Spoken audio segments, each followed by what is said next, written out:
नमस्कार, मैं योगेश कुमार। किसी ने सच कहा है कि समझदार लोग राजनीति के साथ खेलते हैं और मूर्ख लोग राजनीति में उलझे रहते हैं। इस तस्वीर को आप देखिए, ये हैं उत्तर प्रदेश के समाजवादी पार्टी के नेता स्वामी प्रसाद मौर्य। उत्तर प्रदेश में इनका एक बड़ा साख है, इनका एक बड़ा नाम है। हर कोई उत्तर प्रदेश में जो राजनीति में इंटरेस्ट रखता है वो इनको ज़रूर जानता होगा।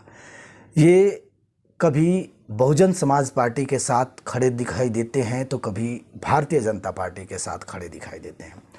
अभी हाल फिलहाल में ये समाजवादी पार्टी के साथ हैं। हवा की रुख को देखते हैं और फिर पार्टी बदलने के बहुत बड़े माहिर खिलाड़ी हैं। इसीलिए मैंने कहा था कि कुछ लोग राजनीति को खेल समझते हैं और कुछ लोग राजनीति में ही खेलते रहते हैं। दूसरी तस्वीर देखिए, ये तस्वीर है उनकी बेटी संघमित्रा मौर्य का। ये बदायूं से भारतीय जनता पार्टी की सांसद है, यानी पिता समाजवादी पार्टी में है, जबकि उनकी ही खास बेटी बदायूं से भारतीय जनता पार्टी में है और सांसद है बदायूं से, पहली बार सांसद बनी है बदायूं की। अभी संघमित्रा मौर्य एक बड़े विवाद में फंस गई हैं। मामला ये है कि एक दीपक कुमार स्वर्णकार नाम का एक शख्स है जो इस बात का आरोप लगा रहा है कि संघमित्रा मौर्य उनकी पत्नी है। जी हाँ, संघमित्रा मौर्य से उसने 2019 में शादी किया था, जनवरी के महीने में। दीपक कुमार स्वर्णकार कहते हैं कि 2019 में जनवरी के महीने में हमने पूरी रीत रिवाज, बौद्ध धर्म के रीत रिवाजों के साथ शादी किया था। दोनों परिवार की मर्जी से शादी हुआ था। दोनों परिवार जानते हैं ये लीगल तौर पर शादी हुआ था, समाज जिसको मान्यता देता है। लेकिन 2019 में जब संघमित्रा मौर्य चुनाव लड़ी थी बदायूं से, तो जो चुनाव आयोग में एफिडेविट दिया जाता है, तो एफिडेविट में उन्होंने जो कॉलम भरना होता है उसमें पति की जगह कोई भी मेंशन नाम नहीं किया था। पति की जगह को उन्होंने रिक्त छोड़ दिया था।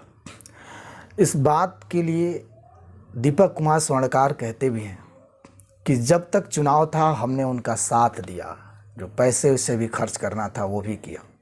लेकिन शादी के बाद जब वो सांसद बन गई, तब से 2021 तक उनका रिश्ता अच्छा चला।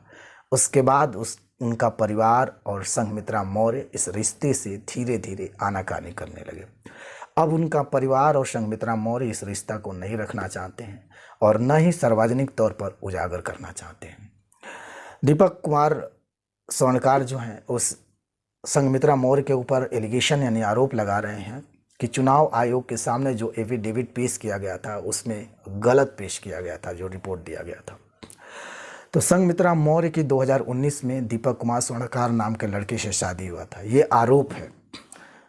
अब कोर्ट में ये बात पहुंच गई है। अब इस बात की सत्यता कितना है ये कोर्ट जांच करेगा, पुलिस प्रशासन जांच करेगा। फिलहाल पूरी मामला क्या है मैं आपको थोड़ा सा स्पष्ट रूप से बता देना चाहता हूँ। आपको बता दें कि 2019 के लोकसभा चुनाव के वक्त संघमित्रा ने जो एफिडेविट दायर किया था उसमें उन्होंने अपने नाम के बाद अपने पिता स्वामी प्रसाद मौर्य का उल्लेख किया है। वहीं अपना पता विपुल खंड गोमती नगर लखनऊ बताया था। इसके अलावा पति के बैंक खाते, आय का स्रोत जैसे कॉलम में संघमित्रा ने इसकी जानकारी लागू नहीं के रूप में दी थी। वही आपको ये भी बता दी कि इस मामले में अब तक संघमित्रा और उनके पिता स्वामी प्रसाद मौर्य का कोई बयान सामने नहीं आया है। दीपक के अनुसार मेरी शादी संघमित्रा से 3 जनवरी 2019 को लखनऊ के बौद्ध रीति रिवाज से हुई थी। ये शादी परिवार की जानकारी में हुई थी, कहीं से भी कुछ छुपा नहीं है।